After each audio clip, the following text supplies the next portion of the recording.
ছোটবেলা থেকে আমাদের সমস্ত জামাকাপড় আম্মু সেলাই করে। আমাদের ২ বোনের, আম্মুর, আমাদের যত জামা আছে সবগুলোই আম্মুর হাতের তৈরি। আম্মুরা ৮ বোন ১ ভাই। তো ৮ বোনের সবাই সেলাই করতে পারে। আর আমার আম্মুই আমাকে আর আমার বোনকেও নিজেই হাতে ধরে সেলাই শিখিয়েছে। আজকে আবার দেখছি আম্মু জামাকাপড় নিয়ে বসেছে।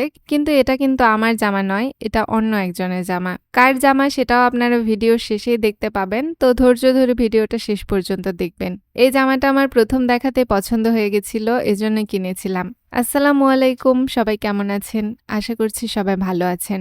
জামাটা একজনকে দেয়ার জন্য কিনেছিলাম। তো এই জামার কালারটা আমার কাছে অনেক ভালো লেগেছিল, এজন্য এটা ফার্স্ট দেখাতেই পছন্দ হয়েছে। সেলাই করার শেষে আম্মু এসে এখানে পাকান ভাজছে। পাকান পিঠা খাবো এখন আমরা। যখনই ক্ষুধা পায়, বাইরের কিছু খেতে চায়, তখনই আম্মু বাসায় বানিয়ে দেয় এরকম পিঠা বা অন্য ধরনের কিছু। আর আম্মুর হাতে সেই খাবারগুলো একদম অমৃত লাগে। ভেজালের এই যুগে বাড়িতে বানানো প্রত্যেকটা খাবারই যেন অমৃত স্বাদের।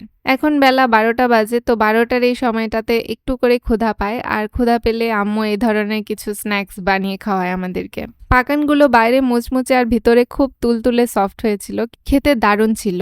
আজকে দুপুরে আমি আর আম্মু আছি বাসায়। আমার ভাই এখনো প্রাইভেট থেকে আসেনি, তো আজকে দুপুরে লইটা শুটকির ভুনা রান্না করছে। আব্বু একটু গ্রামের বাড়িতে গিয়েছিল, তো এই জন্য আজকে আমি আর আম্মুই খাবো দুপুরবেলা। সাথে কিন্তু আরেকটা তরকারি আছে, যে কই আর কানস মাছ দিয়ে মূলার একটা তরকারি করা হবে। সত্যি বলতে মূলা দেখলে আমার গায়ে জ্বর আসে। মূলা গন্ধের জন্য আমার একদমই ভালো লাগে না, কিন্তু ট্রাস্ট মি, মূলাটা টেস্টের দিক থেকে 100%। মূলার তরকারি অনেক স্বাদ হয়। লইটা শুটকি ভুনাটা আমার বরাবরই ফেভারিট একটা জিনিস। এই লইটা মাছগুলো আমার খালামণি দিয়ে গিয়েছিল। আর এই যে দেখেন, এখানে মূলার চচ্চড়ি আছে। চচ্চড়ি না, মানে রসা আর কি, একটু রস রাখা হয়েছে। আজকে যেহেতু আম্মু সারাদিন সেলাই করেছে, সেলাইয়ের কাজে অনেকটা ব্যস্ত ছিল, তো তার ফাঁকে এই রান্নাগুলো যে করতে পেরেছে, এটা আলহামদুলিল্লাহ। লইটা শুটকি ভুনা দিয়ে ভুজনা খেতে দারুণ লাগছিল। ডাল দিয়ে আম্মু সকালে ভুজনা রান্না করেছিল, সেটা আমরা খাচ্ছি। মাশাআল্লাহ, আমার তো খেতে দারুণ লেগেছে। এদিকে আমি ভয়ে কিন্তু মূলা এখনো নেইনি। মূলা যদি থাকে রাতের বেলা খাবো, দুপুরে আর খেতে চাচ্ছি না ওইটা। দুপুরে খাওয়া দাওয়া শেষ করে একটু ঘুমিয়েছিলাম, তখনই দেখি এই পিচ্চিটা আমার বাসায় চলে এসেছে, গুদুম গাদুম বাচ্চা একটা। আমি কিন্তু এই পিচ্চিটাকে অনেক পছন্দ করি, আর এজন্য আপনাদের সঙ্গেও ওকে শেয়ার করলাম।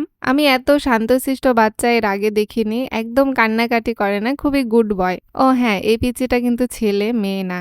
আমি ওকে অনেকক্ষণ কোলে নিয়েছিলাম, আর ও এত সুন্দর শান্তশিষ্টভাবে আমার কোলে বসেছিল। দেন আমি আম্মুর কোলে দিয়ে ওর একটু ভিডিও করলাম আপনাদেরকে দেখানোর জন্য। আম্মু তখন যে জামাটা সেলাই করছিল, ভিডিওর প্রথমে আপনারা দেখলেন, সেই জামাটা আসলে এই পিচ্চির মাকে দেওয়ার জন্যই করছিল।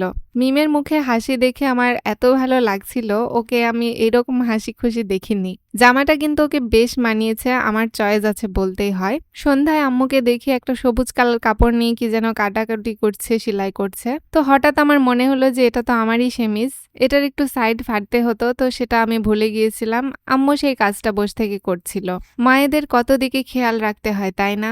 আমার মা এদিক থেকে একদম সেরা। তো আজকের ভিডিওটা এখানেই শেষ করছি। সবাই ভালো থাকবেন। আল্লাহ হাফেজ।